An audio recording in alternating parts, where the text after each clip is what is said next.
quand tu mourras, on ne dira pas que ton corps repose en paix, mais que ton âme repose en paix. Donc si vous voulez vous sentir très riche, rappelez-vous, lorsque vous quitterez cette terre, vous n'emporterez rien de ce que vous possédez, mais de ce que vous avez donné. Alors regardez de tout ce que vous possédez, celle que l'argent ne peut pas acheter, qui est le souffle de vie que Dieu vous donne avec gratuité. Votre âme, votre réveil, votre sommeil et la fidélité de Dieu à votre égard. Vous ne ferez pas le contraire, car vous n'êtes pas plus meilleur que ceux qui jouent le temps additionnel à l'hôpital. Vous n'êtes pas plus parfait que ceux qui sont à la fin du match au cimetière. Donc, exprimez votre reconnaissance en toutes circonstances, en tout lieu et en tout temps, car c'est la volonté de Dieu pour vous en Jésus-Christ, notre Seigneur. Ce n'est pas ce que tu n'as pas encore eu qui réveille un mort.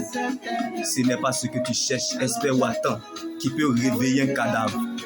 Donc, si l'argent, la réussite, le succès, le mariage, les grandes voitures, les grandes maisons et les voyages peuvent réveiller un cadavre au cimetière, c'est que pleure sur ta situation. Car je n'ai jamais vu un mort porter son cercueil. Donc si tu portes un problème, c'est parce que tu es un vivant. Car ce sont les vivants qui portent des charges. Ce que nous vivons sur la terre prépare ce que nous allons vivre dans l'éternité. Car nous appelons le futur de ce que nous conjuguons dans le présent. Donc c'est à partir de tes décisions que la couleur de ton année sera décidée. Car chacun choisit sa mort par sa manière de vivre. Chacun prépare sa mort par sa manière de vivre. Et chacun mourra par sa manière de vivre.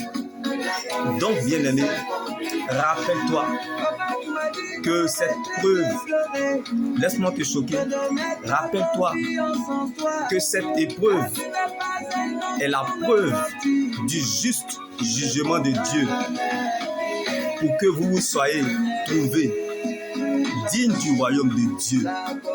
Donc tu es la preuve de Dieu dans cette épreuve.